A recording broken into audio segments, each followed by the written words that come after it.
फर्ज कीजिए कि अभी आप सब यहाँ बैठे हुए हैं और अचानक से 4-5 लोग आते हैं और कहते हैं उठो उठो निकलो यहाँ से, निकलो, आप लोगों के लिए कोई जगह नहीं है, तो ठेस पहुंचेगी. We'll all feel bad, right? We'll feel offended, won't we? Sure we will, right? So imagine कीजिए किसी के साथ उनके घर में घुस के किसी ने ये किया हो और उनसे कहा हो निकलो, तुम्हारे लिए यहाँ कोई जगह नहीं है. This is what I got from this trailer. I have seen this trailer. I am sure हर किसी ने देखा, हम सब ने ट्रेलर देखा है कश्मीर फाइल्स का. ये अपने आप एक सॉम्बर मूड में ले जाता है. दिस इज समथिंग जो कि शायद बहुत पहले इसकी बात किसी ने करनी चाहिए थी लेकिन नहीं की है.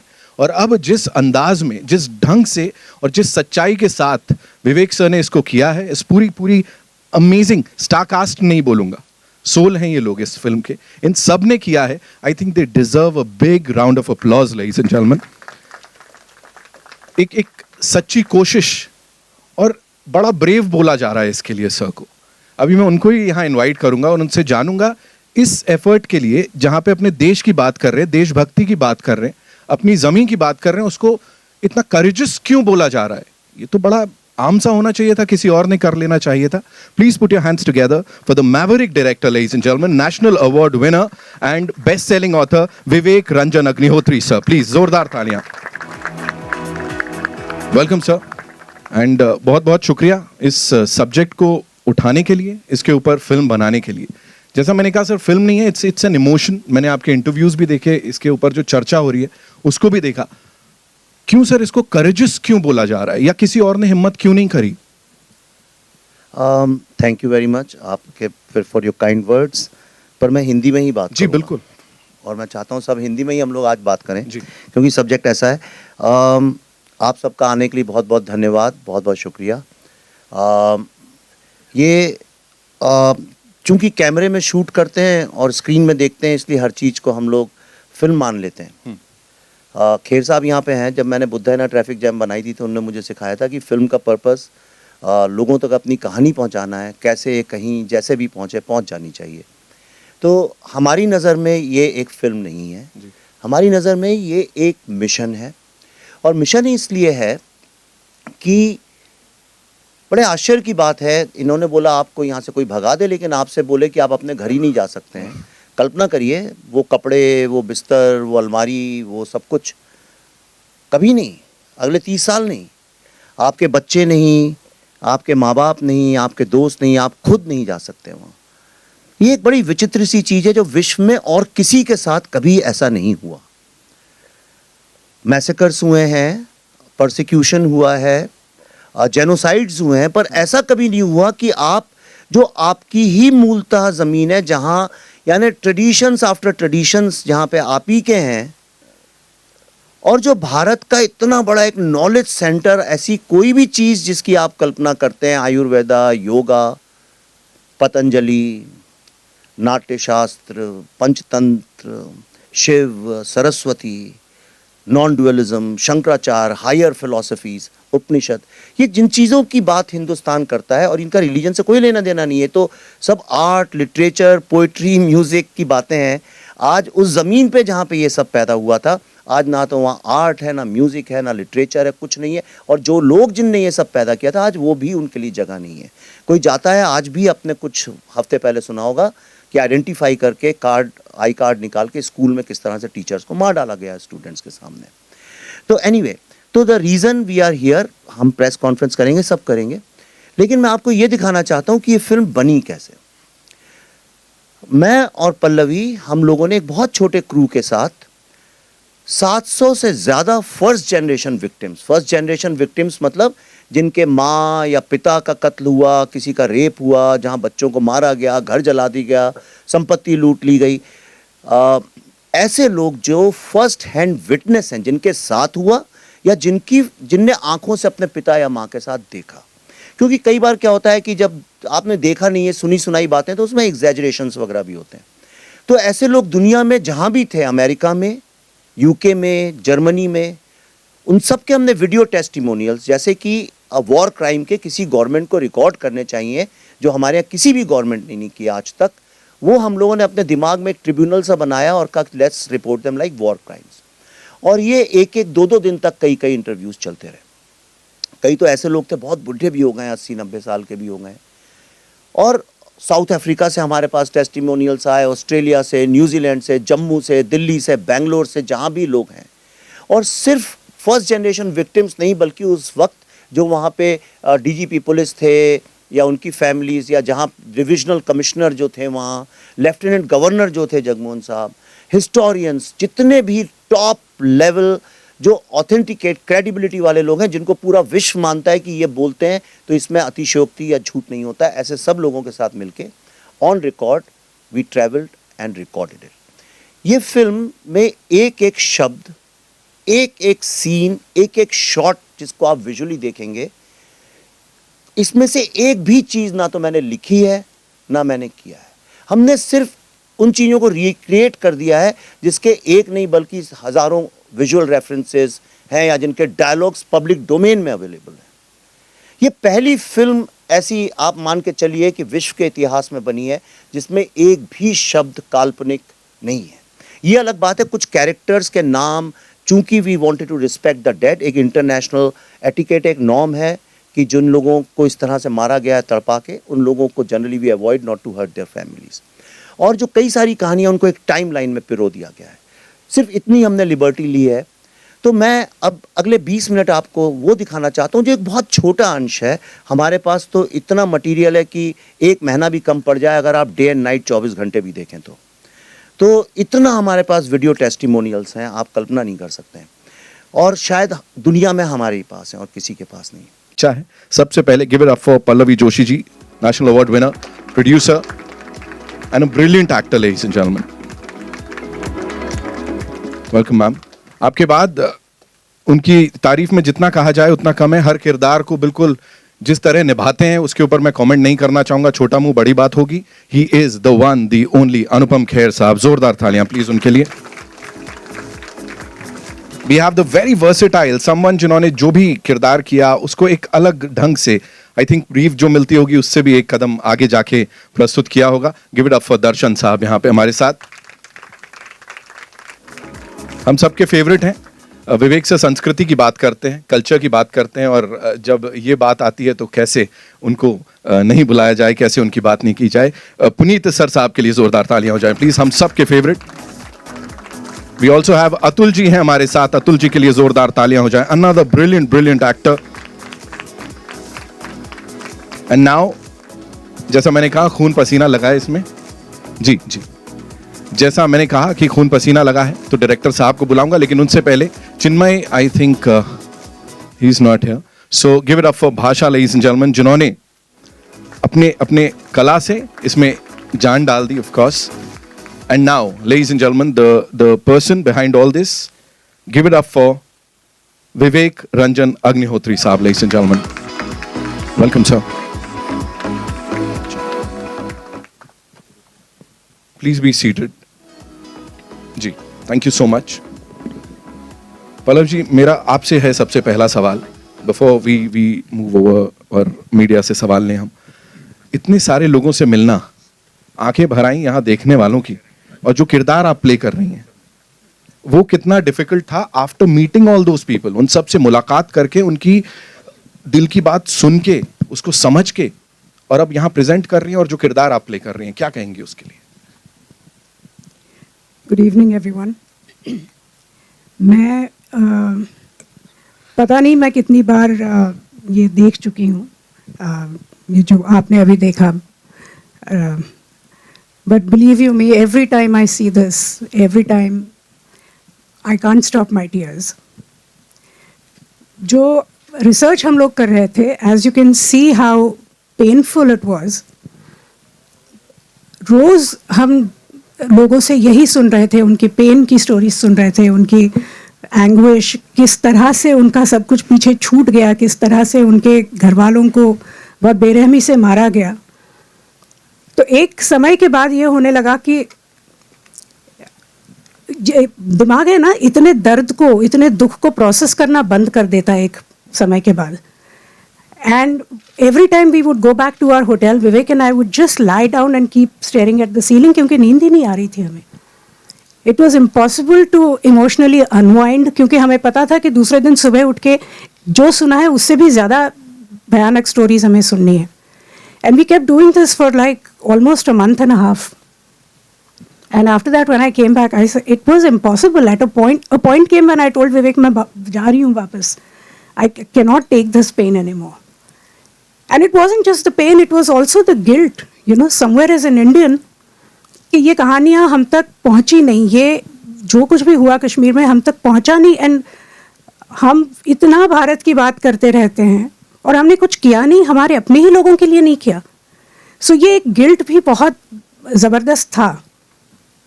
और उसके बाद जब ये स्क्रिप्ट लिखी विवेक ने, and when I realised I am going to play Radhika Menon, मेरे दिमाग में मैंने उसको बहुत बड़ा बना लिया था पहले, विलन को, क्योंकि इतना सारा मैंने सुना था. तो एक I would just like to tell you one very small incident. Vivek ने मुझे एक बार, हम लोग ज़ेन की बात कर रहे थे, तो he had explained it to me very well. When I didn't know Zen, rivers were rivers, trees were trees, mountains were mountains. When I began to understand Zen, rivers were not rivers, mountains were not mountains, and trees were not trees. And when I finally understood Zen, rivers were rivers, trees were trees, and mountains were mountains. So that's exactly what had happened with me also, कि मैंने पहले तो, अगर मेरे पास कोई ये भूमिका शायद लेके आता, कोई और डायरेक्टर ले आता, आई probably would have played it absolutely the same way, थोड़ा अपना थॉट डाल के उसमें. ये टूर जब हमारा हुआ, रिसर्च टूर, उसके बाद I said no, the villain has to be like really big.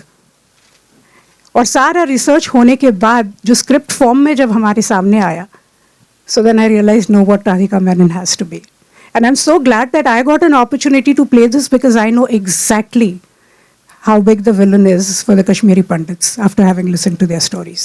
Thank you. Thank you so much, ma'am. Thank you so much. Anupam sir, this one's for you.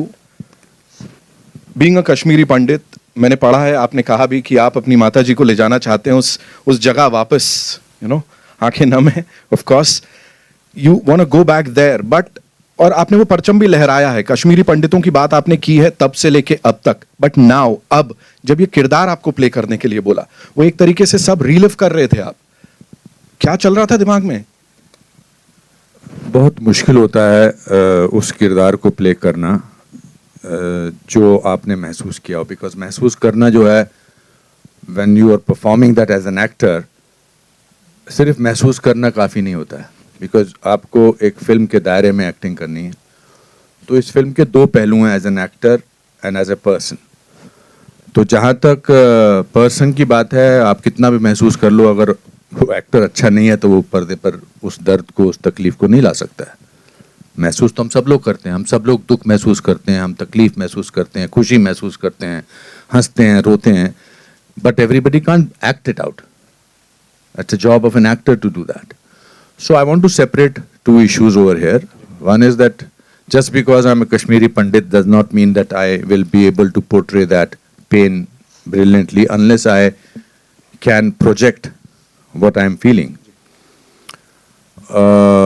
जब विवेक ने मुझे पता लगा कि वो ये फिल्म कर रहे हैं और उन्होंने मुझे ये रोल दिया, और सबसे पहली बात जो इन्होंने मुझे बोली कि मैंने कहा इस कैरेक्टर का नाम क्या रखा है, तो इन्होंने कहा पुष्करनाथ.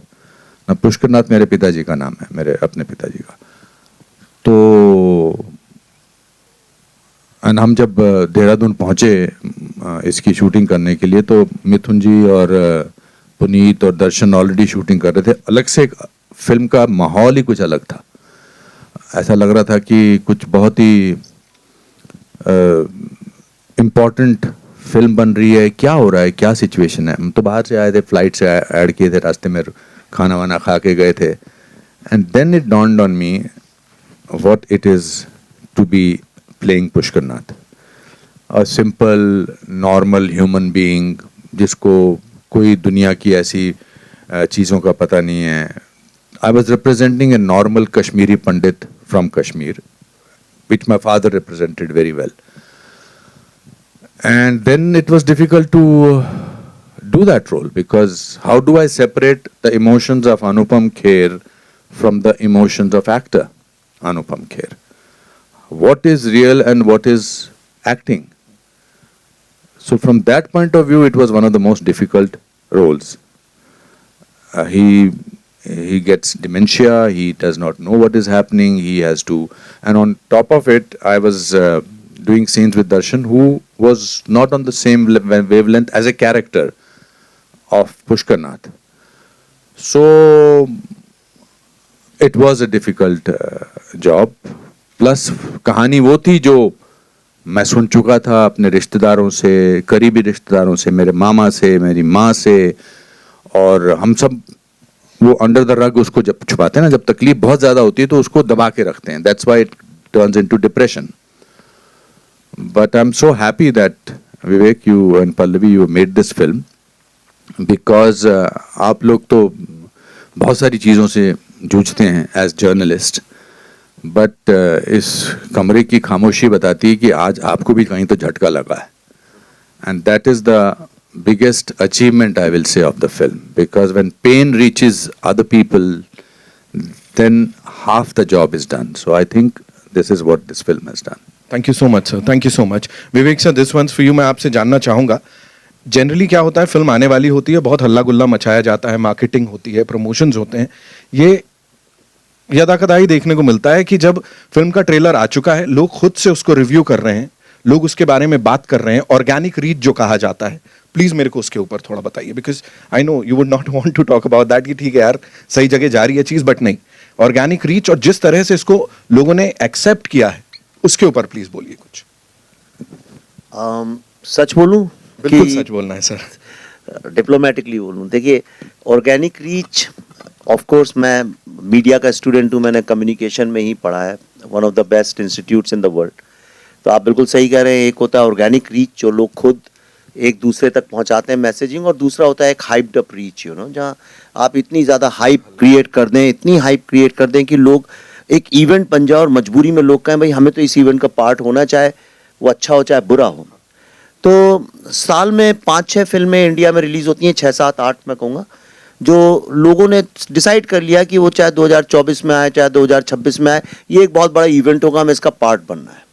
हमारे आसपास भी ऐसी फिल्में आ रही हैं. 3 साल से सारा मीडिया लिखता है कि ये फिल्म तो लोग देखेंगे, यानी मीडिया ने डिसाइड कर लिया घर घर जाके कि उस फिल्म को कौन देखेंगे. अब जब मीडिया ने डिसाइड कर लिया तो लोगों तक वो बात पहुंची जाती है.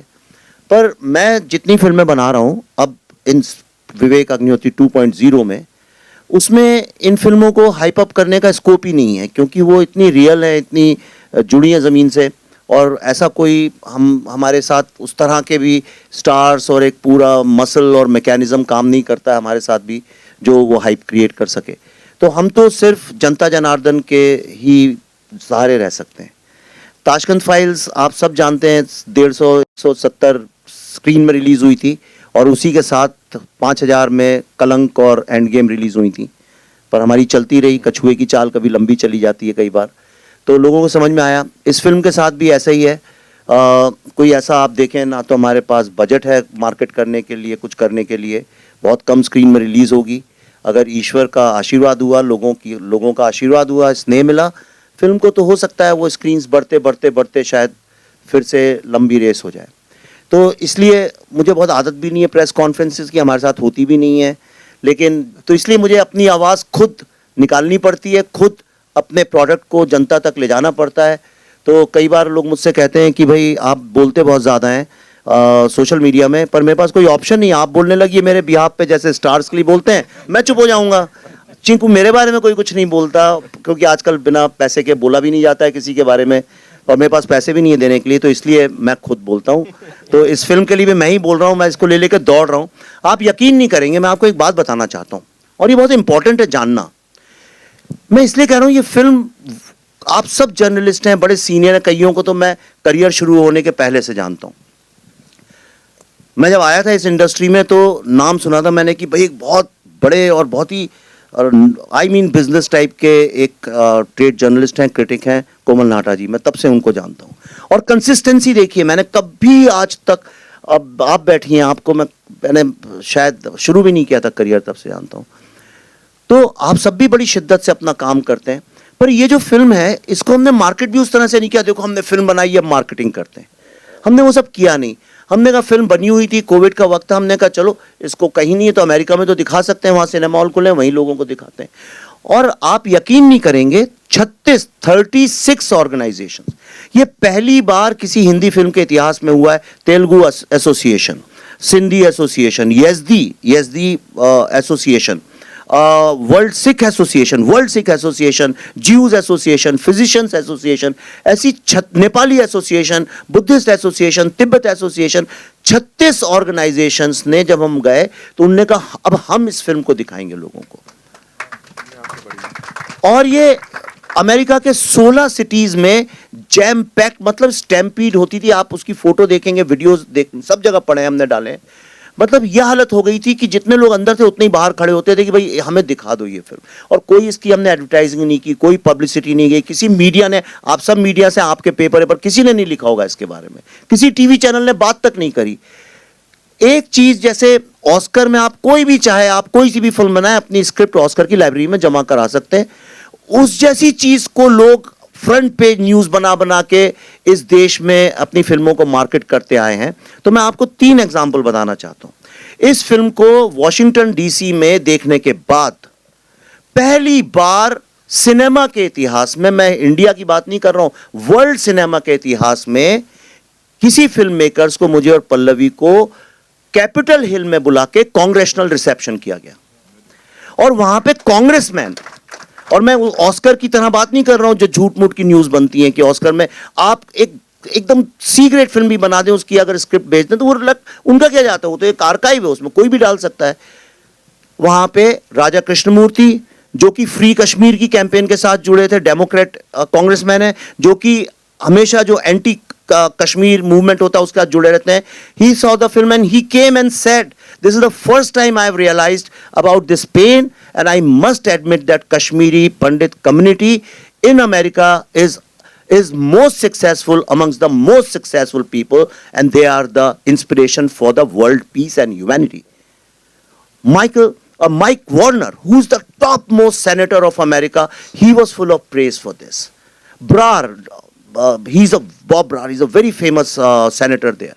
और सिर्फ उतना ही नहीं, हम जहां जहां ये दिखाई उन स्टेट्स ने प्रोक्लेमेशन दिया इस फिल्म का। हमने तो बताया ही नहीं लोगों को ये बात, क्योंकि ऐसा लगेगा जैसे अपने मुंह में मिट्टू बन रहे। नॉट ओनली दैट, कश्मीर में किसी ने आज तक प्रिंट में, मीडिया में, टीवी में, होर्डिंग में, स्कूल में, कॉलेज में, कहीं भी कश्मीर का पूरा नक्शा नहीं देखा है। In America to put up a full map of Kashmir is a big no. Indians भी नहीं डालते, इंडियन के बच्चों ने, एनआरआईज के बच्चों ने, आप सब जानते हैं अमेरिका में लोगों को, उनसे पूछिएगा उनके बच्चों से, उनने कभी कश्मीर का पूरा नक्शा नहीं देखा है। आपको मैं एक ऐसी बात बताऊंगा जिसको सुन के आपका गर्व से आपका सीना चौड़ा हो जाएगा। ये फिल्म देखने के बाद लोगों ने अपने आप, दर्शकों ने जो देख के जाते थे, पैसे जोड़ जोड़ के अल्टीमेटली इस साल 26 जनवरी को, जो वर्ल्ड की सबसे प्रेस्टिजियस और सबसे महंगी एडवर्टाइजिंग साइट है, जहां पे फ्री कश्मीर के होर्डिंग्स लगवाए थे पाकिस्तान ने, वहां पे लोगों ने अपने पैसे जमा करके 2 दिन के लिए पूरा कश्मीर का मैप लगाया, द कश्मीर फाइल्स के नाम के साथ, जो आपने देखा भी इस वीडियो के अंदर। ये आप मुझे बताइए विश्व के इतिहास में कब हुआ है ऐसा? और लास्ट बोल रहा हूं क्योंकि इसके बाद बाकी लोग बोले, मुझे जो बोलना था फिल्म में बोला है मैंने। आपको एक लास्ट बात बताता हूं, आप सब फिल्म इंडस्ट्री में इतने सालों से काम कर रहे हैं, आप लोग हॉलीवुड का cinema, Korean cinema, British cinema, Indian cinema, Telugu, हर सिनेमा के बारे में मुझसे 10,000 गुना जानते हैं। अपने जोर दिए दिमाग पे, कभी आपने किसी फिल्म मेकर को, इंक्लूडिंग हॉलीवुड के टॉप डायरेक्टर्स, कभी किसी को देखा है फिल्म रिलीज होने के 3 महीने पहले अपनी फिल्म ओपन फॉर ऑल जगह जगह 16 शहरों में जाके दिखाना, बिना ये सोचे कि लोग इसके बारे में क्या बोलेंगे, बुराई करेंगे, अच्छाई करेंगे, और एक आदमी ने एक नेगेटिव कमेंट नहीं किया? आप इतने वीडियोस हैं, जो था आके सब रोते थे, चिपकते थे। तो क्योंकि ये फिल्म नहीं है, अगर फिल्म होती तो मैं भी डरता, अरे भाई किसी ने बोल दिया कि अच्छी नहीं है तो इसका बिजनेस खराब हो जाएगा, अगली फिल्म कैसे करूंगा। लेकिन ये हमारे लिए एक जीवन का मकसद, एक मिशन बन गया था, एक कहानी को बताना, और इसीलिए हम लोगों ने ये किया। जो मैं आपको बता रहा हूं, ये इस फिल्म के अचीवमेंट्स नहीं है, ये बात दर्शाता है जब आप एक सच्ची कहानी लोगों के पास जाएं तो उसका यूनिवर्सल रेजोनेंस होता है। And from India, from this Hindi film industry, we have achieved that. Thank you so much Vivek sir. Darshan bhai, this one's for you. मुझे बताएं, आपने जितनी भी फिल्में अब तक करी हैं, जैसा मैंने कहा वर्सेटैलिटी की बात हम सब करते हैं, किरदार को अलग एक परवान चढ़ा देते हैं आप। ये आपकी फिल्मी जर्नी में कितना इम्पोर्टेंट होगा, ये जो इमोशन है, how important would it be? Hello everyone. Actually मुझे याद है मेरी पहली मीटिंग पल्लवी मैम के साथ, जब उन्होंने मुझे यही वीडियोस दिखाए थे, और जैसे मैं अभी नम हो रहा हूँ वैसे ही था, मैं कुछ बोल नहीं पा रहा था वो वीडियोस देखने के बाद। फिर विवेक सर से मुलाकात हुई और उन्होंने मुझे स्क्रिप्ट दी फिल्म की, और स्क्रिप्ट पढ़ते वक्त भी मैंने सेम पेन और सफरिंग जो उन लोगों के साथ हुई, जो उन्होंने कैसे सरवाइव किया, वो सब इमेजिन किया और वही फील हुआ वो दिन। और फिल्म खत्म होने के तकरीबन 2 हफ्ते और लगे होंगे मुझे इस कैरेक्टर से बाहर आने में, और हर नाइट का मैं बता सकता हूँ कि मैं अपने बिस्तर पे सो नहीं पाता था होटल रूम में, क्योंकि मुझे एज एन एक्टर मैं बैक स्टोरी तैयार करता हूँ, वो बैक स्टोरी तैयार करने में मुझे और वीडियोस देखने पड़ते थे और जानना पड़ता था। और एज मैं कॉलेज स्टूडेंट प्ले कर रहा हूँ कृष्णा पंडित, जिसकी रुचि पॉलिटिक्स में है, और वो बहुत कंफ्यूज है, उसको लाइफ में बहुत कुछ जानना है, सच्चाई जाननी है जो उसके सामने नहीं आती है, हर तरफ से अलग अलग रूप में उसके सामने आती है जिसको वो एक्सेप्ट नहीं कर पाता है। तो वो सब जानना, उस कैरेक्टर में जाना मेरे लिए बहुत बहुत डिफ़िकल्ट रहा। तो ये रोल मेरे लिए मोस्ट डिफ़िकल्ट रहा, बट मैं अपने आप को बहुत खुशकिस्मत मानता हूँ कि मुझे कृष्णा पंडित कैरेक्टर करने का मौका मिला, क्योंकि ये फिल्म नहीं है, ये एक रियल स्टोरी है, ये इमोशंस हैं लोगों के जो उनके साथ बीती है। एंड आई थिंक जब मैं आज रिव्यूज़ देख रहा हूँ जितने भी यूट्यूब पे या जहाँ पे भी अवेलेबल हैं, चाहे वो इंडियंस हों, पाकिस्तानी हों, चाहे वो यूएस से हों, यूरोप से हों, अफ्रीका से हों, हर आदमी इमोशनल था, हर आदमी कनेक्ट कर पा रहा था, क्योंकि ह्यूमैनिटी सबसे बड़ी चीज़ होती है। सो आई एम ब्लेस्ड कि मुझे फिल्म में काम करने का मौका मिला और इतने लिविंग लेजेंड्स के साथ काम करने का मौका मिला। So thank you so much Puneet sir, Atul sir, this one's for you. आप दोनों को साथ में स्क्रीन पे देख रहे हैं, हम लोग स्क्रीन शेयर कर रहे हैं। आप लोग के व्यूज की भी अगर मैं बात करूं, सो आपने भी दिल खोल के बोलते हैं जब आप बोलते हैं, और वैसे ही डायरेक्टर साहब में he is been very vocal. उनकी जो ओपिनियंस हैं उन्होंने he is never held back, वो रोकते नहीं है खुद को, जो है भाई, जो देश के लिए है, जो जैसा है मैं उसको वैसे ही रखूंगा। सो उस बीच कैसा रहा फिल्मिंग के दौरान? How was it with Vivek sir? Because आपके खुद के भी ओपिनियंस हैं, तो कुछ टकराव या कुछ ऐसा था? नहीं, ऐसा तो कुछ नहीं था। कि देखिए, बहुत ही ये कटु सत्य है जो जेनोसाइड हुआ, और दुर्भाग्यवश हमारे देश में किसी ने भी इसको खुलकर बोलने में हिम्मत नहीं की, ना पत्रकारों ने, ना मीडिया ने, गवर्नमेंट ने, किसी ने भी वो साथ नहीं दिया। जो 1990 की बात कर रहा हूँ था, तो जब हमें तो खैर पता था कि क्या हो रहा है, हमारे कुछ क्लोज दोस्त यार वहाँ पे थे। फिर जब विवेक और पल्लवी ने मुझसे कहा कि पुनीत जी हम चाहते हैं कि आप भी इस फिल्म का एक हिस्सा बनिए, तो इमीडिएटली मैंने यस कहा कि जी मैं करूँगा। और ये एक जो कटु सत्य है, ये यथार्थ है, तो इसे ऐसी बोल्ड सब्जेक्ट को बाहर लाना ये अपने आप में काबिल तारीफ बात है जो विवेक जी ने किया है। उन्होंने इस मुद्दे को उठाया, तो ये सराहनीय है, ये बहुत ही ब्रेव अटेम्प्ट है। और मैं ये चाहता हूं कि ये जो फिल्म है, ये जो सत्य है, ये हर दर्शक, हर हिंदुस्तानी, हर इंसान इसे जरूर देखे, ताकि पता चले कि हमारे देश में किस तरह एक मास जो मर्डर किए गए, जेनोसाइड किया गया, ये जो है ये सत्य सामने आना चाहिए, ताकि दोबारा ऐसा कभी भी हिंदुस्तान में ना हो। बिल्कुल, thank you sir. Atul sir, क्या कहना चाहेंगे आप? मुझे गर्व है कि मैं इस फिल्म का हिस्सा हूँ, और विवेक जी के लिए मैं हिम्मत की दाद दूंगा कि आज तक किसी ने ऐसी हिम्मत नहीं की इस विषय पे फिल्म बनाने की, और जो कहानी जो घटना घटी उस पर सच्ची फिल्म बनाने की किसी ने हिम्मत नहीं करी। इनफैक्ट कहीं की भी सच्ची घटना इस तरह की जो होती है, हिम्मत लोग कर नहीं पाते हैं। तो और बस यही कहूँगा जो पुनीत जी ने कहा कि जिस ईमानदारी से, जिस मेहनत से, जिस सच्चाई को से फिल्म बनाई गई है, उसी ईमानदारी से प्लीज़ सब लोग ये फिल्म देखें और ज़्यादा से ज़्यादा लोगों को बोलें कि ये फिल्म देखें, क्योंकि ये फिल्म नहीं, ये सच्ची घटना है। बहुत बहुत धन्यवाद सर। बादशाह, आपके लिए मेरा सवाल ये है कि इतने सारे दिग्गजों के साथ काम किया आपने, फिर आपका जो एक किरदार है उसकी बात सोशल मीडिया पे बड़ी हो रही है, जिस हिसाब से दिखा है, you know, people are talking about it. और जैसा हमने ऑर्गेनिक रीच की भी बात की, आज के ज़माने में इतनी जल्दी होता नहीं है कि लोग खुद से बात करें। क्या कहना चाहेंगे इस पूरी जर्नी पे? Thank you.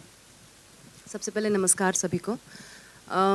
मैं सबसे पहले इस पूरी ये जो मेरे साथ हो रहा है, I am a very normal person. मैं खुद रियल लाइफ में कश्मीरी हिंदू रेफ्यूजी हूँ और एक्टर भी हूँ।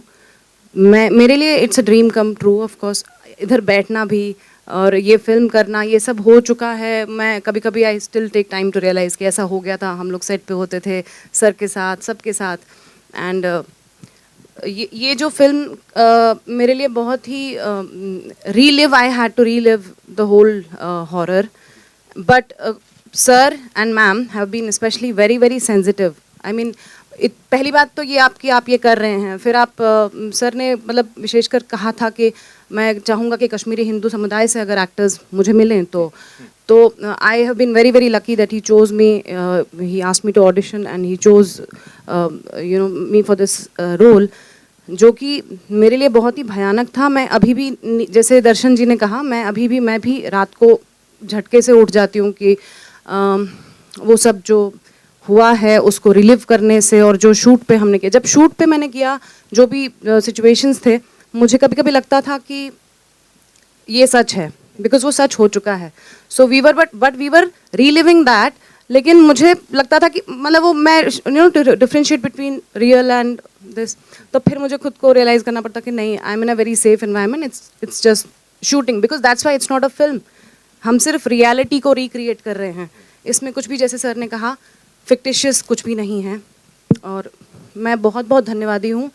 I think that's the biggest moment of my life and they all have been very very supportive, very very supportive and very kind to me, all of them. I'm very grateful. ठीक है, thank you so much पूरी team को। Sir बहुत बहुत धन्यवाद इसे सबके सामने लाने के लिए। एंड आई एम श्योर आप लोगों के मन में भी बड़े सारे सवाल होंगे, तो अब आप लोगों की बारी है, प्लीज शूट। विवेक जी, मुझे लगता है कि माइक की ज़रूरत नहीं होगी। पहले तो मैं इतनी अच्छी फिल्म आपने बनाई, इसके लिए हम थैंक्स कहना चाहती हूँ, पर्सनली थैंक्स कहना चाहती हूँ कि आपने इतनी अच्छी फिल्म बनाई। मैं ये सवाल करने की हिम्मत जी, मैं खुद एक कश्मीरी पंडित परिवार की बहू, और हमारा भी चहेड़ू के पास गांव था जहां हमारी प्रॉपर्टी थी, और हमें भी निकाला गया, वहां से हटाया गया। लेकिन मैं अगर उसका स्याह पक्ष देखूं, और मैं कहना चाहूँ, एक कश्मीरी पंडित होने के नाते कहना चाहूँ कि अगर वो लोग हैं, और आज की जो सिचुएशन है जिसमें सरकार बहुत सपोर्ट कर रही है, विधु विनोद चोपड़ा ने भी अभी एक अच्छी फिल्म बनाई थी इस पर, तो क्या उनको वो जो स्याह पक्ष है, वो लोग हैं, उनको जोड़ना ज़रूरी नहीं है? क्योंकि पाकिस्तान बैठा है उनको गोद में बिठाने के लिए। तो क्या ऐसा नहीं होना चाहिए कि हम कुछ इस तरह की भी चीज़ें निकालें? एक छोटे से बच्चे को, एक 4 साल के बच्चे को टेररिस्ट करार कर दिया गया था, और कुछ मेरी बेटी ने जाकर वहाँ रिसर्च किया था, तो उसने मुझे बताया था। तो मैं सिर्फ आपसे, क्योंकि आप बहुत सेंसिटिव डायरेक्टर हैं, इसलिए मैं आपसे पूछना चाहती हूँ, क्या कोई ऐसी कड़ी जहाँ आपने इतना सब रिसर्च किया कि उन दोनों को जोड़े, उन दोनों को साथ लाने की कोशिश करें? देखिए, क्या चीज़ है जो हमें जोड़ती है? हम लोगों को पैसा नहीं जोड़ता है। जो लोगों को, इंसानों को जोड़ता है आपस में, वो है कल्चर। बिना कल्चर के हम जानवर हैं। हमें कल्चर जोड़ता है। कैसे? आप कहीं और से हैं, मैं कहीं और से हूँ, आप कहीं और से हैं, लेकिन जब हम खाना खाने बैठते हैं तो हम एक हो जाते हैं। हम जब खाना शेयर करते हैं, या हम गाने गाते हैं साथ में, या कपड़ों को लेके, त्योहारों को लेके, म्यूजिक से, आर्ट से, कहानियों से, लिटरेचर से, ड्रामा से, फिल्मों से, हम क्यों OTT और फिल्मों का एक्सपीरियंस अलग है। फिल्म जब हम 300-400 लोग एक साथ बैठ के देखते हैं तो एक साथ हंसते हैं, एक साथ रोते हैं, एक साथ उठ के चले जाते हैं। तो ये कल्चर जो है वो इंसान को जोड़ता है। अब एक बहुत बड़ी समस्या ये हो गई कि कश्मीर में आज कल्चर के नाम पे कुछ बचा नहीं है, एक मोनोटोनिक चीज है, कोई डाइवर्सिटी। कश्मीर इतना डाइवर्स था, भारत से जगह जगह से, केरला से, बंगाल से, सब जगह से लोग वहां गए थे और वहां रिसर्च करके सब अल्टीमेटली पंडित, जिनको आज बोलते हैं पंडित मतलब the highest intellectuals and the scholars of a subject, तो वहां पे पंडितों का एक समूह बना और वो इंडिया का जितना भी रिसर्च है 90% से ज्यादा जो इंडिया का रिसर्च है सारा वहां हुआ। इतनी डाइवर्सिटी थी। आज डाइवर्सिटी नहीं है, जीरो डाइवर्सिटी है। वहाँ म्यूजिक नहीं है, आर्ट नहीं है, लिटरेचर नहीं है, खाने में डाइवर्सिटी नहीं है। मैंने खाने के बारे में एक ट्वीट किया था, मैं वेजिटेरियन हूँ तो नहीं मिल रहा था, तो मैंने कहा भाई अब नया जो कश्मीर बन रहा है इसमें वेजिटेरियन खाना भी मिलना चाहिए। तो उन्होंने फतवा इशू कर दिया मेरे नाम पे। उन्होंने कहा आप कौन होते हैं हमारे खाने के बारे में बोलने वाले। और अल्टीमेटली 20-30 सिक्योरिटी के साथ हमें कश्मीर से वापस आना पड़ा। तो ना डाइवर्सिटी है, कुछ भी नहीं है। ये जो फिल्म है जैसा आप सोच रहे होंगे शायद वैसी ना निकले, क्योंकि ये फिल्म एक बहुत ही अलग तरह के थॉट की है और ये इस बात पे एम्फेसिस देती है कि आप आपसी मतभेदों के साथ रह सकते हैं, आप झगड़ा करके मारपीट करके भी साथ में रह सकते हैं। कितने लोग हैं पड़ोसियों के झगड़े हो जाते हैं।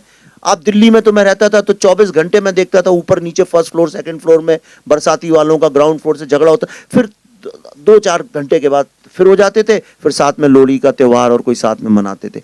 वो सब क्योंकि फिर साथ में जैसे गाना गाने लगे, अंताक्षरी हुई, एक फिर से दोस्त हो गए। आपकी शादी हुई, मैं चला गया, फिर दोस्त हो गए।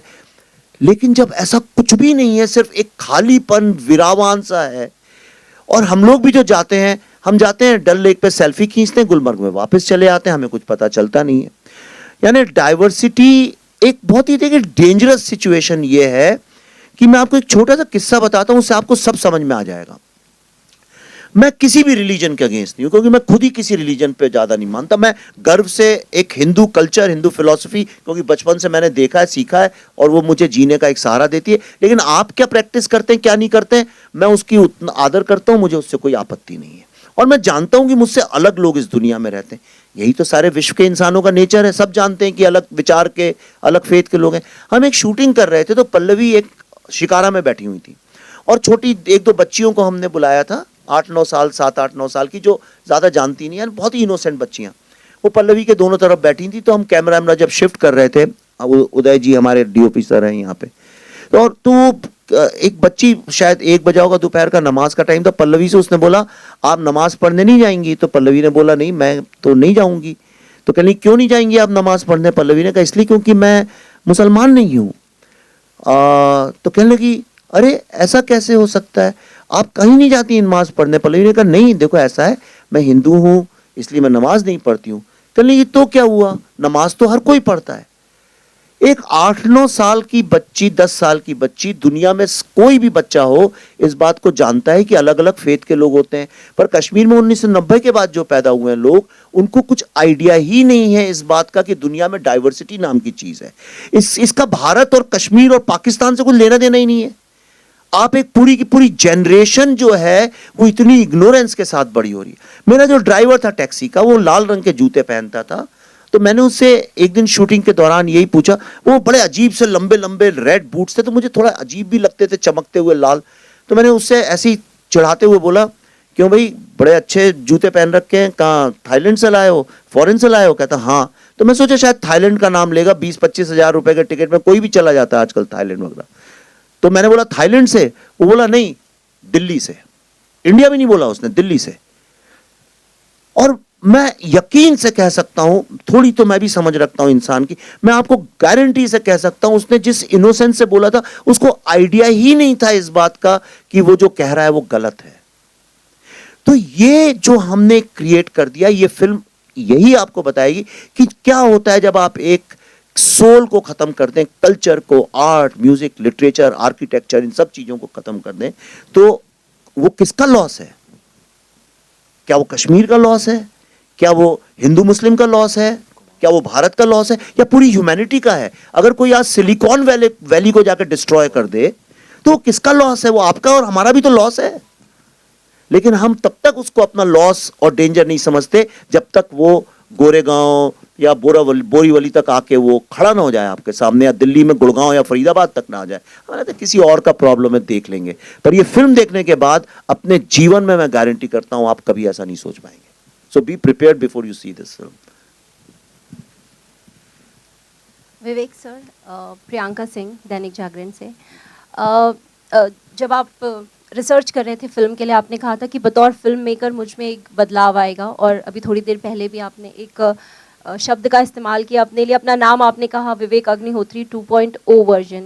तो क्या बदलाव है पहले विवेक अग्निहोत्री में और 2.0 वर्जन जो है, दोनों में क्या बड़ा बदलाव एक हुआ है?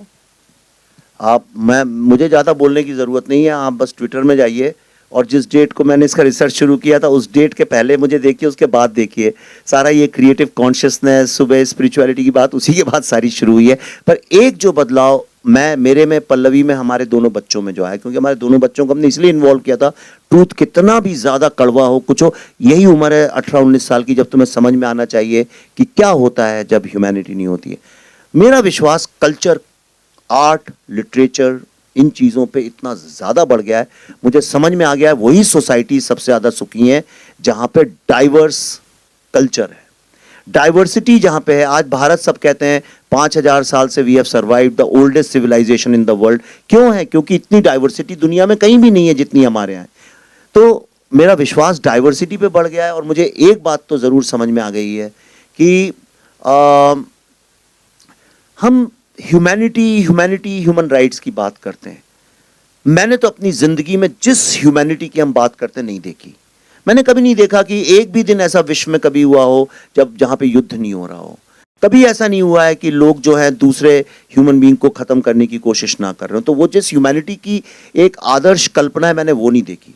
लेकिन ये कश्मीर का रिसर्च करने के बाद मैंने ये जरूर देखा कि जब ह्यूमैनिटी नहीं होती है, जब इनह्यूमैनिटी होती है, तब क्या होता है। आप, बड़ा सटल डिफरेंस है।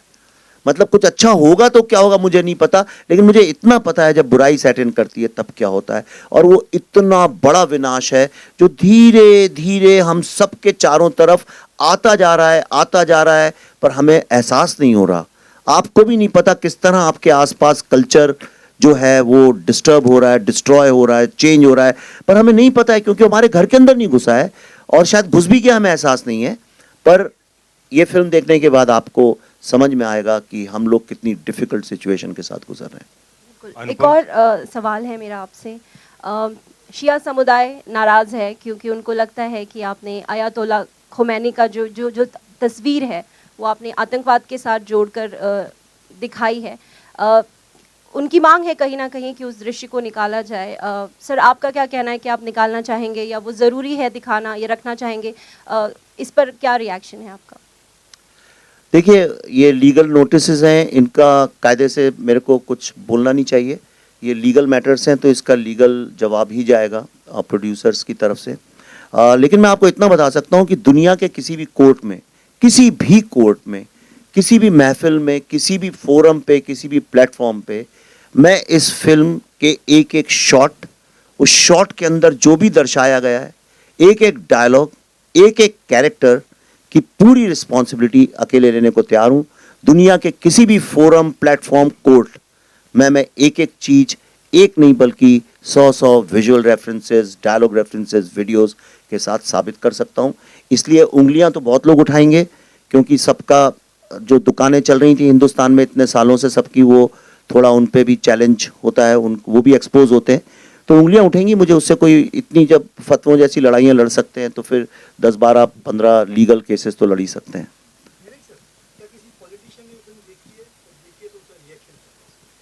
अभी तक सिर्फ अमेरिका के पॉलिटिशियंस ने देखी है, डेमोक्रेट्स ने भी देखी है और रिपब्लिकन्स ने भी देखी है।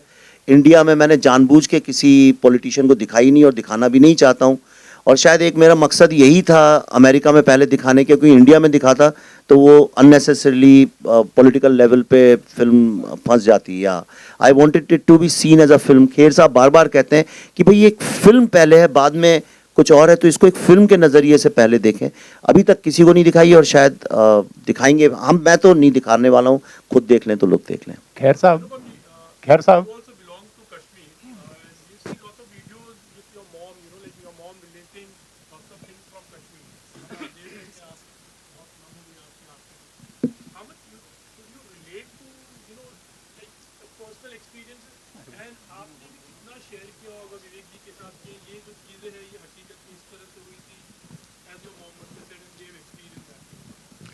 Before that, I want to say that just because the film is based on true events and research does not mean that it was easy to direct and write this film. उसके लिए you need to be a brilliant director and brilliant writer. So बहुत सारी फिल्में आप आजकल तो 80% फिल्मों में पहले आ जाता है सत्य पर आधारित फिल्म, तो उसके बाद बुरा आप बोलते हैं कि बकवास फिल्म है। तो ज़रूरी नहीं कि सत्य पर आधारित जो फिल्म है वो बहुत कमाल की ही होगी भाई। तो इसलिए जहाँ तक मेरी बात है कि इतना इन्होंने रिसर्च किया था that I was mesmerised and very impressed. और उसका नतीजा ये है कि आप ये जब न्यूयॉर्क में जो मेरा एक उन्होंने इंटरव्यू किया, वो न्यूयॉर्क में मुझसे इंटरव्यू करने ही आए थे because I belong to the same community.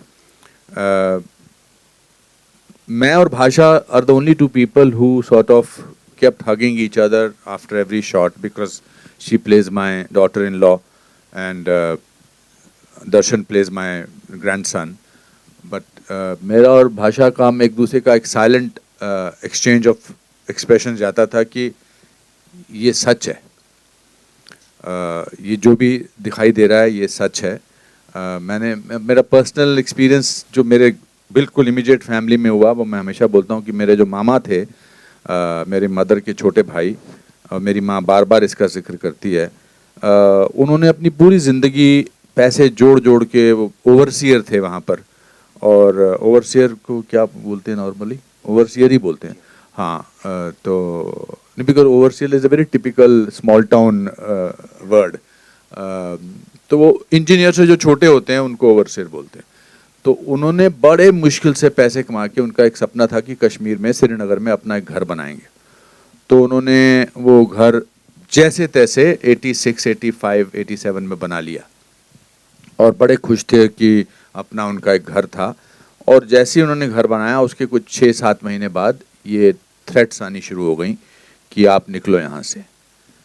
And फिर ऐसी थ्रेट्स आई कि भाई हमने आपके पड़ोसी को मार दिया है, उसकी लाश वहाँ पड़ी है, अब अगर आप अगले कुछ दिनों में नहीं छोड़ेंगे तो हम फिर आपकी लाश किसी और के घर पर होगी।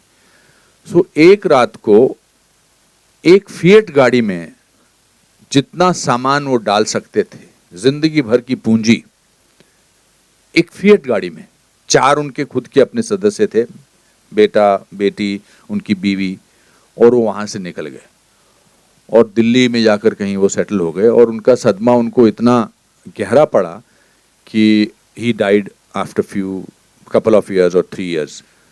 And so that is what we have seen. जैसे जब आप किसी के घर से किसी को निकालते हैं तो आप सिर्फ उनको दीवारों से या छत से या उनके आंगन से नहीं निकालते हैं, आप उनको उस जगह की आबो हवा से, उस जगह की खुशबू से, उस जगह के वातावरण से, उस जगह की आदतों से वहाँ से निकालते हैं।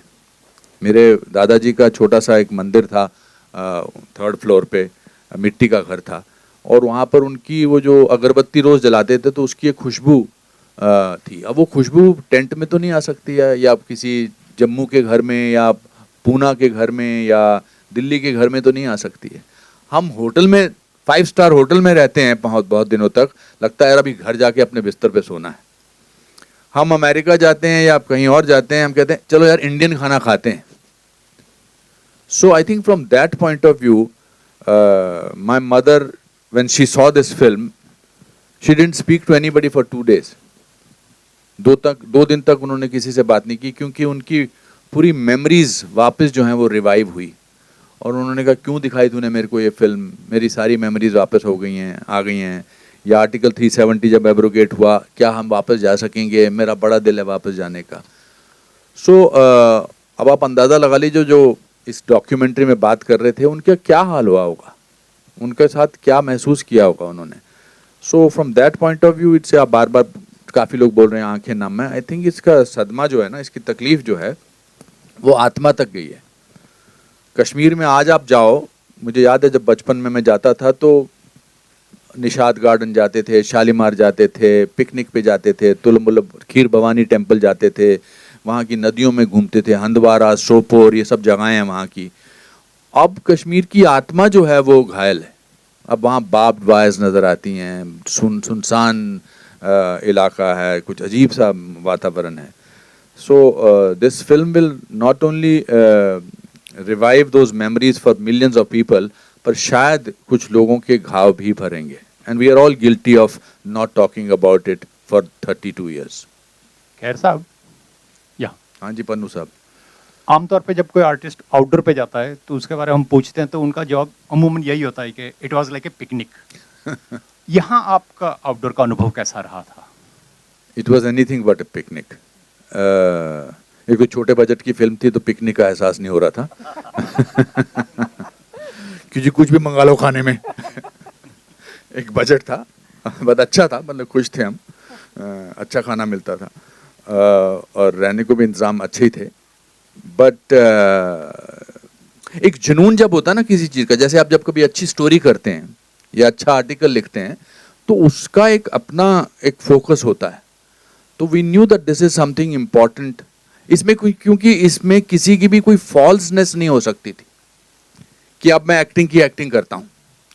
बहुत सारे एक्टर्स जो हैं वो एक्टिंग की एक्टिंग करते हैं कि मुझे बड़ा दुख हुआ.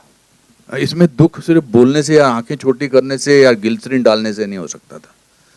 इसमें जब तक आप उस जज्बात को महसूस ना करो और अपनी आत्मा से एक्टिंग ना करो तब तक वो आप तक वो बात पहुंच ही नहीं सकती. वो बड़ा अच्छा एक डायलॉग है सलीम साहब की, सच्चाई वो दिया है जिसको अगर पहाड़ की चोटी पर भी रख दी जाए तो बेशक रोशनी कम करता है लेकिन दिखाई बहुत दूर से देता है. So I think that is what.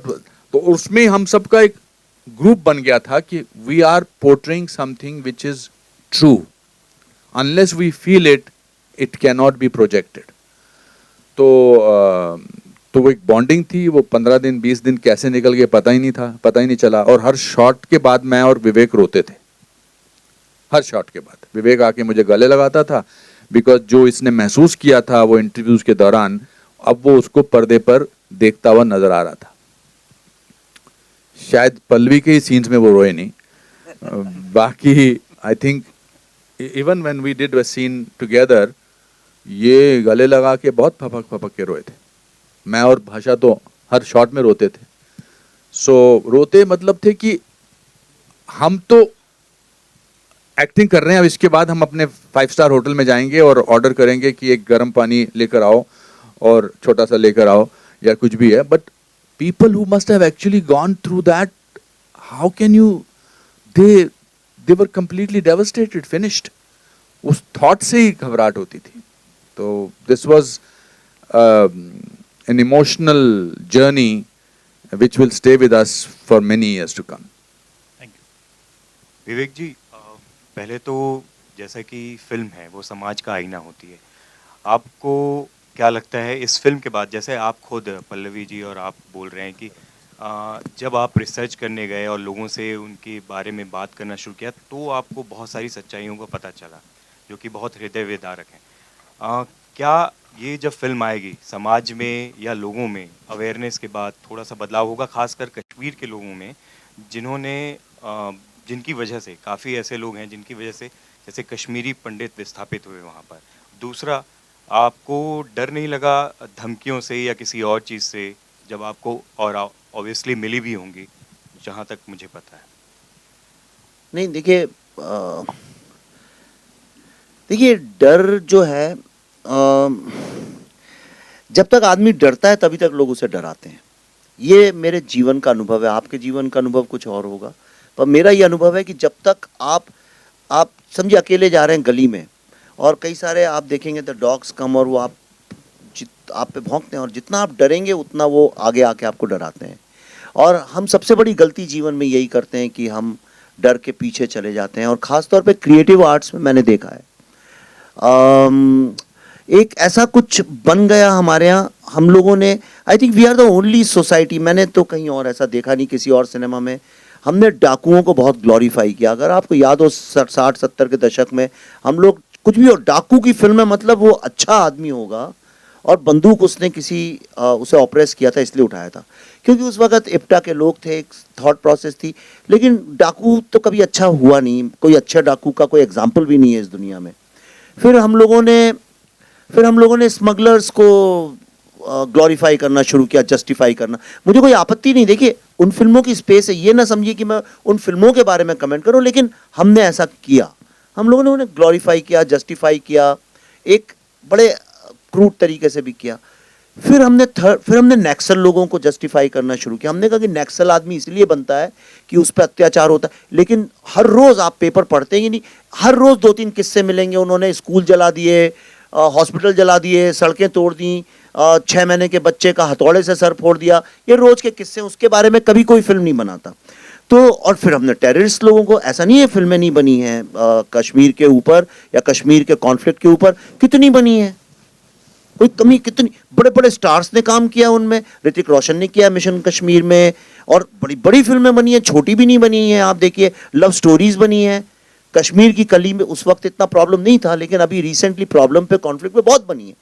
और कम से कम 15-20 फिल्मों, मैंने रिसर्च किया, 15-20 फिल्में तो मैं जानता हूँ बाय नेम, जो आप नहीं जानते होंगे, बहुत सारे, कुछ इंग्लिश में बन गई, कुछ छोटी मोटी बन गई, कुछ फेस्टिवल में चली गई, लेकिन ये जो 15-20 फिल्में जो मैंने देखी रिसर्च के दौरान, वो सारी फिल्में एक ही बात कहती थी कि आर्मी जो है लोगों का रेप करती है, उनको मारती है, इसलिए सारे ये लोग जो हैं बंदूक उठाते हैं और टेररिज्म को जस्टिफाई कर रही थी। वर्ल्ड की कोई सिविलाइज्ड कंट्री आज की तारीख में टॉलरेट नहीं कर सकती है कि आप टेररिज्म को फिल्मों में जस्टिफाई करें। एक फिल्म का नाम बता दीजिए आप मुझे, मैं चैलेंज करता हूं, आप मुझे एक फिल्म का नाम बता दीजिए जहां पे टेररिज्म को ग्लोरीफाई किया हो। और ये एक बड़ी समस्या थी, और इस समस्या के कारण देखिए फिल्में कितना बड़ा सॉफ्ट पावर है, या तो वो पॉजिटिवली यूज हो सकती हैं या नेगेटिवली यूज हो सकती हैं, या तो अपने देश की समस्याओं को दुनिया को समझाने के काम आ सकती हैं, या उन समस्याओं को और उलझा के देश को बदनाम करने के काम आ सकती हैं। आप इमेजिन कर सकते हैं कि कोरियन सिनेमा में टेररिस्ट लोग को जस्टिफाई करें, या अमेरिकन सिनेमा में उनको जस्टिफाई करें, या जर्मनी या इटली या टर्की, जो कंट्रीज खुद पीड़ित हैं इस चीजों से, जो पीड़ित हैं टेररिज्म से, क्या वो देश के लोग कभी टेररिज्म को जस्टिफाई कर सकते हैं? संभव ही नहीं है। कोई भी इंसान कैसे कर सकता है?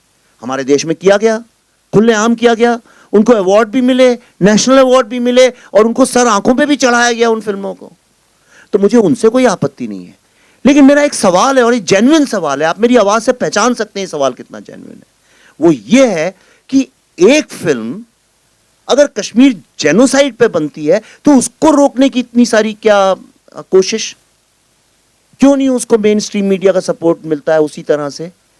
क्यों नहीं उसके बारे में चर्चा करने का मौका मिलता है? और उसके बारे में अगर हम कुछ बोलते हैं तो लोग, आपको मैं एक एग्जांपल बताता हूं, कुछ दिन पहले मैं दिल्ली में था, 10-12 दिन पहले, वहां पे किसी जर्नलिस्ट से मुलाकात हुई, और उन्होंने बोला कि अच्छा कश्मीर फाइल्स बना रहे हो, पढ़ते हैं उसके बारे में। उन्होंने खोला एनडीटीवी का पेज, एनडीटीवी के पेज में 6 महीने पहले वो पेज बनाया गया था, हिंदुस्तान में मेरे अलावा और चंद टेक्नीशियंस और एक्टर के अलावा किसी ने ये फिल्म नहीं देखी है, और उसमें लिखा हुआ था Kashmir files is a propaganda film. इसलिए खुल के बोल रहा हूं, ये पब्लिक डोमेन में है। उसके ऊपर ऑप इंडिया ने एक एक्सपोजे किया, और जब उन्होंने एक्सपोजे किया तो एनडीटीवी ने चोरी से, चुपके से, बिना अपॉलॉजी मांगे हुए उस वर्ड को डिलीट कर दिया और सिर्फ लिख दिया कि इट्स अ फिल्म बाय विवेक रंजन अग्निहोत्री। तो अगर वो पहले सच लिख रहे थे तो अभी हटाया क्यों? अगर हटाया मतलब वो खुद प्रोपेगेंडा कर रहे थे, इज़न्ट इट? फिल्म इंडस्ट्री के भी जो टॉप एंटरटेनमेंट, जो अपने को एंटरटेनमेंट लीडर्स मानते हैं, जब इस फिल्म का ट्रेलर आया और दुनिया का हर आदमी इस ट्रेलर के बारे में बात करने लगा, पाकिस्तानी लोग रोने लगे जब ट्रेलर देख देख के, तो उन लोगों को मजबूरी में, क्योंकि कश्मीर फाइल्स का नाम लिखो तो एसईओ, मतलब आपको ज्यादा वेबसाइट में फुट ट्रैफिक मिलता है, तो इसलिए उन्होंने कश्मीर फाइल्स का यूज तो किया नाम कि the Kashmir Files trailer is out, but please read how we had reviewed his last film the Tashkent Files, और उसमें लिखा था Tashkent Files was a second great film of a third rate politics. उस फिल्म को 2 नेशनल अवार्ड मिले, 100 दिन चलती रही। आप किसी से भी सड़क पे बात कर लीजिए ताशकंद फाइल्स के बारे में, मैं ओपनली कहता हूं, किसी भी आम आदमी से पूछ लीजिए, अपने माँ बाप, नाना नानी, दादा दादी से पूछ लीजिए, वो बता देंगे वो फिल्म कैसी थी। मुझे इससे भी आपत्ति नहीं कि सेकंड ग्रेड बोले, थर्ड ग्रेड बोले, लेकिन कश्मीर फाइल्स के ट्रेलर में 3 साल पुराना रिव्यू, तो ये आज सवाल अपने कॉन्शियंस से पूछिए कि जब टेररिस्ट को ग्लोरीफाई करते हैं फिल्मों में, और एक झूठ नैरेटिव जब हम क्रिएट करते हैं, तब तो खूब उसको ग्लोरीफाई और सेलिब्रेशन होता है, जैसे कि हमने सिनेमा की और समाज की ऐसी कोई फिल्म बना दी है। लेकिन एक फिल्म आपको इसीलिए मैंने वो 20 मिनट का रिव्यू दिखाया, क्योंकि मेरी बात, हमारी बात आप ही के जरिए पहुंचेगी, और कौन ले जाएगा। सिर्फ इसलिए दिखाया, आप देखिए उसके पीछे हमने क्या सच है, क्या मेहनत है, क्या ऑथेंटिसिटी है इस फिल्म की। पर दुख की बात यह है कि इसके लिए इतनी जद्दोजहद, इतना स्ट्रगल, अपने माँ बाप, अपने भाई बहन की सच्ची कहानी सुनाने के लिए अपने देश में हमको, मुझको स्पेशली इस तरह से आउटकास्ट किया जाता है। ये देश के कॉन्शियंस की बात है। ये हमको सोचना पड़ेगा कि हम ऐसे कब हो गए। हम दिल से तो ऐसे नहीं है, तो ये कैसे हो गया? हम किस सिस्टम में बंद गए कि हमको झूठ मूठ में आज उस टेररिज्म को, जिसने लाखों लोगों को मारा है, जिसमें 19 जर्नलिस्ट तो अभी मारे गए पिछले कुछ वर्षों में, जर्नलिस्ट लोग, पर हम चुप बैठे रहते हैं।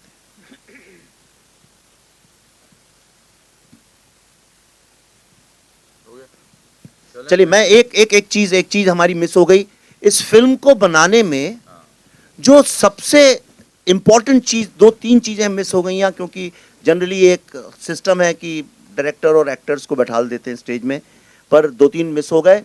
मैं आपको बताना चाहता हूं, इस फिल्म पे जब किसी को भरोसा नहीं था, जिस वक्त किसी को नहीं था, कौन, सब कह रहे थे कि ये फिल्म तो बनेगी नहीं, तो उसके पहले ही तुम्हें मार डालेंगे, ये फिल्म कैसे बन सकती है, इसको कोई रिलीज नहीं करेगा, अरे इस फिल्म पे क्यों पैसे लगाने। जब किसी को भरोसा नहीं था, तब एक व्यक्ति हैदराबाद से, ही सेड, विवेक जी आपको जो बनाना है बनाओ, and he is a very big producer in Telugu cinema. He said जो बनाना है बनाओ, मुझे कुछ जानना भी नहीं है, blindly I am supporting your film. Abhishek Agarwal ji यहाँ पे हैं, आइए सर। और ये ऐसे कपड़े इसलिए पहने, इन्हें 40 दिन की मन्नत मांगी है, जमीन में सोते हैं, वरना बड़े खूबसूरत कपड़े पहनते हैं ये बहुत अच्छे। तो इसका भी एंगल डालेंगे, भगवे ने बनाया। हाँ, तो और इस फिल्म की जो शूटिंग थी, इतने कम पैसे में इतना बड़ा ग्रैंडर क्रिएट करना इज इम्पॉसिबल। जो काम किया है बहुत ही यंग फ्रेश डीओपी ने, मैं Uday Singh Mohite, brilliant work he has done, आपने देखा होगा, एक्सीलेंट, आउटस्टैंडिंग। और वो जो पूरी डल लेक फ्रीज हो गई थी, उसमें छोटे तो थोड़े से रास्ता बना के जाते हैं छोटे से शिकारा में, बहुत डेंजरस भी लगता है, सब होता है। और जब ये बैठे कैमरा लेके, तो तभी इनको वो शिकारे वाले ने बोला कि साहब आज सुबह ही कोई गिर के अंदर मर चुका है, पर उसके बावजूद ये लगे रहे। तीसरी चीज इस फिल्म की, जो एक चीज थी, जब ये फिल्म बन गई, मैं ज़्यादा बहुत म्यूज़िक करना नहीं चाहता था इस फिल्म में। मुझे लगा म्यूज़िक करूँगा तो ये टिपिकल फिल्म जैसी डिस्टर्ब करेगी लोगों को। तो उस वक्त हमारे जो म्यूज़िक डायरेक्टर थे रोहित शर्मा, मैंने उनसे एक ही बात बोली, क्या ये संभव है कि साइलेंस को म्यूज़िक की तरह यूज़ कर सकें? तब रोहित शर्मा यहाँ पे हैं, बहुत ब्रिलियंट म्यूज़िक डायरेक्टर हैं। इन्होंने इस फिल्म का म्यूज़िक बुडापेस्ट में कैसे रिकॉर्ड किया, और आप सुन रहे होंगे, जो आप जो म्यूजिक उसमें सोलो चेलोज वगैरह सुन रहे हैं, वो सिर्फ म्यूजिक सुन के ही आप दर्द से आपका दिल भर जाएगा। So and Kali ji is here, he is with Abhishek Agarwal ji के एकदम लेफ्ट हैंड मैन है, और यही सूत्रधार भी हैं इस कहानी के। तो बाकी चिन्मय जी शूट कर रहे हैं। पल्लवी ने जब मुझसे बोला चिन्मय मंडलेकर को जो रोल कर रहा, आप समझ गए होंगे किसके ऊपर बेस्ड है, कहा कि इस रोल के लिए उसको ले लो। मैंने कहा अरे पागल हो गई हो, मराठी एक्सेंट में वो कश्मीरी बोलेगा। लेकिन आप जब फिल्म देखेंगे you will B blown up, बहुत अच्छा उनने काम किया है। मिठुंदा यहाँ पे नहीं है। मिठुंदा जैसे जैसे एज होते जा रहे हैं, वाइन की तरह से बिल्कुल वैसे ही होते जा रहे हैं, एक बहुत ही प्रेशियस लेजेंडरी वाइन बनते जा रहे हैं। पर उनने जिस इस रोल के लिए 1-1.5 साल जितना चलता रहा कोविड, उसमें दाढ़ी बढ़ा के रखी, और जिस तरह से वो चले हैं, उनकी बॉडी लैंग्वेज और जिस रोल उनने किया, बहुत ही काबिल तारीफ़ है। और किसी को मिस, मृणाल एंड प्रकाश बेलावड़े जी यहाँ पे नहीं है, वो बेंगलोर में रहते हैं, मृणाल शूटिंग कर रही हैं। ये हमारी टीम है, आई थिंक एवरीबडी। और ऑल्सो इस फिल्म में जितने भी क्राउड के सीन्स हैं, उसमें एक्चुअल कश्मीरी पंडित्स थे, जो देहरादून में सब जगह मतलब देहरादून में और मसूरी में और बहुत सारे लोगों में उन्होंने काम किया। I think. और एक और हाईलाइट मैं बता दूं, मैंने आज के ज़माने में ऐसा होता भी नहीं है, लोग सुनना पता नहीं, वो ये कि कुछ कोइंसिडेंटली ऐसा हुआ कि जो सेकेंडरी कास्टिंग होती है वो लोकली होती है, कि आप जब वहाँ जाते हैं तो करते हैं जो 4 डायलॉग वाले, 3 डायलॉग वाले, 2 डायलॉग वाले। इसमें कुछ ऐसा पता नहीं कैसे ईश्वर की लीला, ऐसा कोइंसिडेंस हुआ कि जितने मुस्लिम कैरेक्टर्स हैं उसके लिए सारे हिंदुओं की कास्टिंग हो गई। ऐसा कोई डेलिब्रेट नहीं था, ये मत सोचिए हमने ऐसा सोच के किया। और जितने हिंदू कैरेक्टर्स थे उसमें मुस्लिमों की कास्टिंग हो गई। जो छोटा बच्चा कृष्णा है इस फिल्म के अंदर, एक्चुअली वो अस्मा एक छोटी लड़की है, जो हाँ आयशा, सॉरी आयशा एक मुस्लिम लड़की है। और जो हिंदू फैमिली भाषा के हस्बैंड वगैरह जो बने हैं सारे, वो सारे मुस्लिम लोग हैं। और इनके जो नेबर्स जो मुस्लिम बने हुए हैं वो सारे हिंदू लोग थे। तो कुछ ऐसा माहौल फिल्म के अंदर बन गया कि कहीं ना कहीं वो सच्चाई जब ऑपोजिट उससे आती है तो वो ज़्यादा रियल हो जाती है। That's what we did. So this is where मैं तो सुन रहा था, बड़े सवाल पूछते हैं लोग आज। Vivek ji, I would like to tell you. या कोमल जी कुछ कहना चाहते हैं? जी जी। हेलो। शुरू में आपने कहा कि I don't know will get less screens या कितने शोज मिलते हैं। I am happy you showed us these 20 minutes. अब इसके बाद जब लिखेंगे, at least that is my feeling, I don't think I will be wrong, आप लोगों को बहुत अच्छे शोज मिलेंगे। एक तो ताशकंद फाइल्स जो आपकी 10-10, 12-12 वीक्स चली। सेकेंडली आपके ट्रेलर की इतनी तारीफ हो रही है। एंड ये जो 20 मिनट दिखाए हैं, you will be surprise your self. आपको जो शोज मिलेंगे, नो डाउट बैटमैन है, झुंड है, राधे श्याम है, and Gangubai Kathiawadi is doing well, but actually you will be surprised because this 20 minutes are absolutely fantastic. Your trailer is not the part of the film. I know, of course. No, but it also gives an idea now what you have got. This is the raw material. So it gives an idea when people write about it, the exhibitors will get an idea कि जब raw material इतना अच्छा है आपके पास, this is the base of your script. So जब आपके script का base ही इतना अच्छा है तो कितनी अच्छी फिल्म बनाई होगी, इससे आइडिया आता है, हमको भी आता है। तो we will convey that to this, you know. So please rest assured.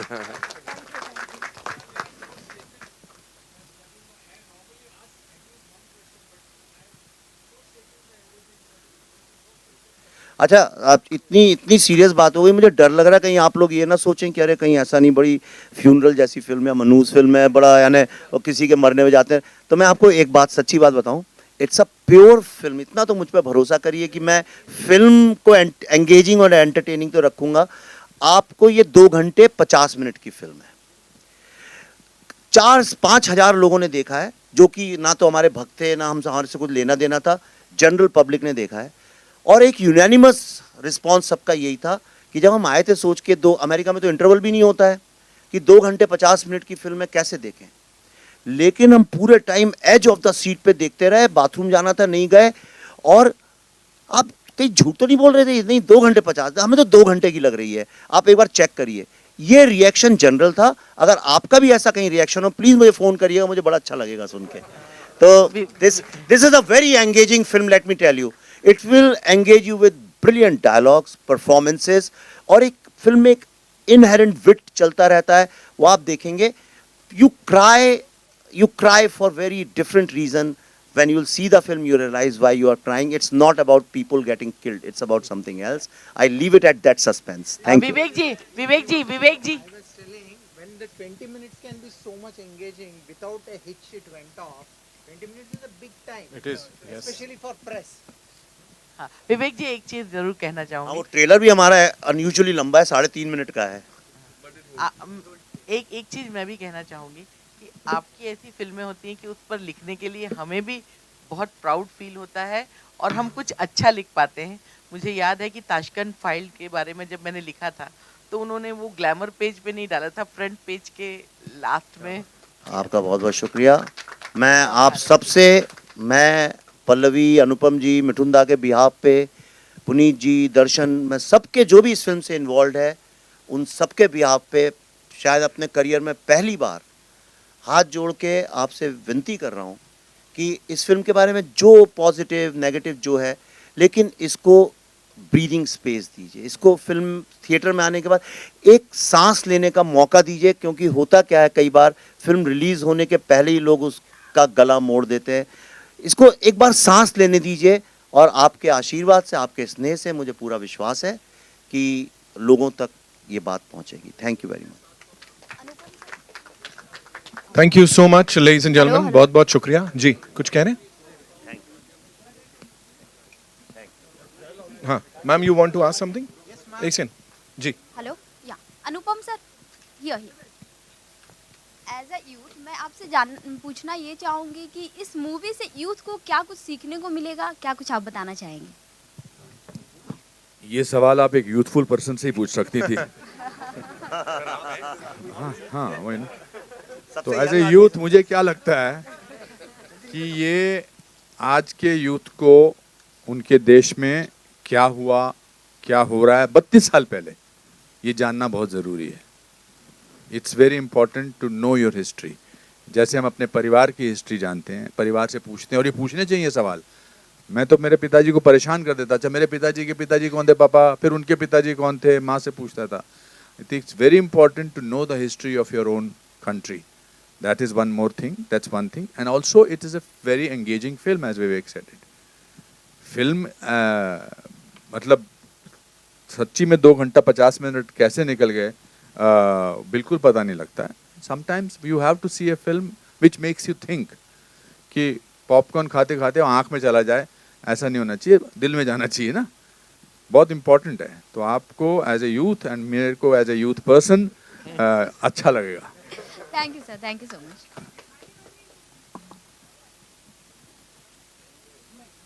नहीं अभी नहीं, फिल्म जब ऐसा मेरा इरादा है, जब फिल्म रिलीज हो जाएगी तो उसको एक वेब सीरीज की तरह से वी विल रिलीज इट, क्योंकि वो इतना ज़्यादा मटेरियल है. Thank you so much.